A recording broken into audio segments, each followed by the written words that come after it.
Bonjour tout le monde. J'essaie de faire une petite vidéo, c'est pas du tout habituel pour moi.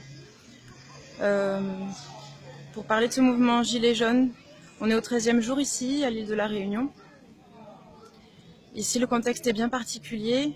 L'île de la Réunion, c'est au niveau de la population, une diversité qui est comparable à la diversité de population, d'ethnie, de religion, de culture qu'on peut trouver sur la planète entière.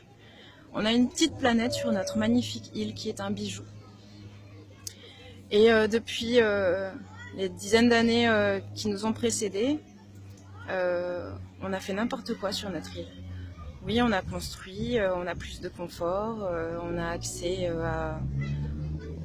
au même niveau de vie qu'en métropole, sauf que c'est excessivement cher, beaucoup plus cher qu'en métropole, avec un revenu médian, un revenu moyen plutôt inférieur à celui de la métropole.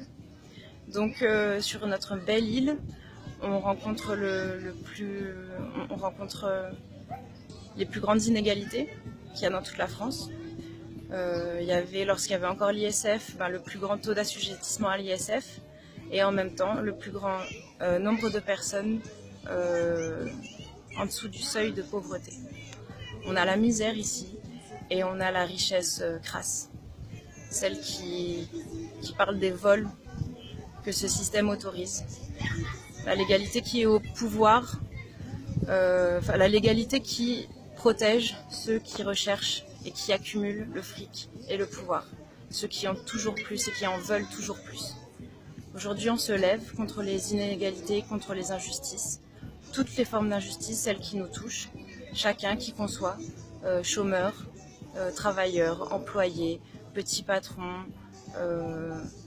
homme, femme, quelle que soit notre réalité, on est déjà nous-mêmes touchés par des injustices et des choses qui nous oppressent tellement qu'on n'arrive plus à souffler et qu'on est le nez dans le guidon pour essayer de gérer nos propres réalités, et du coup on n'a plus l'espace pour se soucier de la galère, de la misère qu'endure notre frère ou notre sœur à côté. Aujourd'hui on a arrêté. Ça bloque beaucoup de personnes et ça fait chier beaucoup de personnes, ça je comprends. Mais parmi les personnes qui sont bloquées, certains commencent à lâcher prise et se dire mais ce temps où finalement on peut plus avancer, où on souffle, on en profite pour rencontrer des gens qu'on n'aurait jamais rencontrés, parler de nos réalités croisées et se rendre compte qu'en fait on est tous dans le même bateau. Et ceux qui dirigent ce bateau ne le dirigent pas pour nous emmener à bon port. Ils ne se soucient pas du tout de notre bien-être, ils ne se soucient pas du tout de notre épanouissement. Ce ne sont pas des leaders. Il y en a qui discutent chef ou pas chef.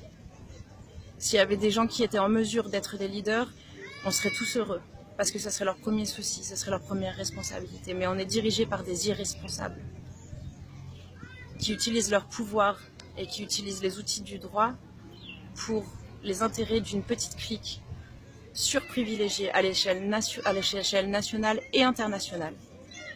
Et on est leurs esclaves. Voilà. Premier message important que je veux passer. Il y a une situation d'esclavage moderne face à laquelle il faut ouvrir les yeux et réclamer l'abolition de cet esclavage. Et on ne la réclame pas en haut en fait. On l'a dit, on la proclame. On en finit avec cet esclavage qui s'appelle le crédit, qui s'appelle l'asservissement aux banques, qui s'appelle la charge fiscale. Et on redemande à ce que toutes les cartes soient redistribuées pour pouvoir permettre que chacun, déjà nous, notre souci ici à La Réunion, mais on le souhaite très fort pour partout ailleurs, parce que même notre petite planète, toute la population de cette petite planète est dans le même bateau, dirigée par les avis du capitalisme, de la surconsommation, de ceux qui sont en train de défoncer, de détruire notre planète, la biodiversité et l'humain, et qui nous forcent à perdre notre humanité, qui nous forcent à perdre notre compassion, notre solidarité, notre générosité pour leurs besoins. Ceux qui entendent cet appel, qui soient bloqués dans leur voiture, en colère dans leur maison, ou qui commencent à se dire que finalement, ouais, peut-être qu'il faut se lever, peut-être qu'on peut se lever, peut-être qu'on peut faire tomber les racines de ce système dans nos esprits, parce que nous-mêmes, nous sommes contaminés par le matérialisme, l'individualisme, l'égoïsme, la méfiance par rapport aux autres. On est en mesure de refuser ça, de croire en un monde meilleur et de vouloir se rencontrer pour pouvoir réaliser, nous, ensemble, à ce monde meilleur. ceux soi-disant en haut, ils sont pas en haut parce qu'on est tous égaux, on est tous frères, on est tous libres.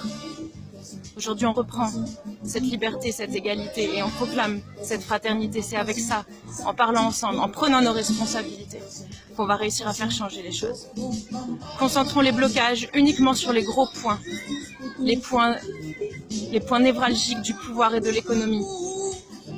Concentrons nos blocages pour bloquer ce qu'on veut vraiment arrêter et facilitons le passage à nos frères et sœurs de la Réunion qui veulent nourrir leur famille, à l'acheminement des biens de première nécessité, de la nourriture pour les humains, pour les animaux. Facilitons les petits et bloquons les gros. Merci.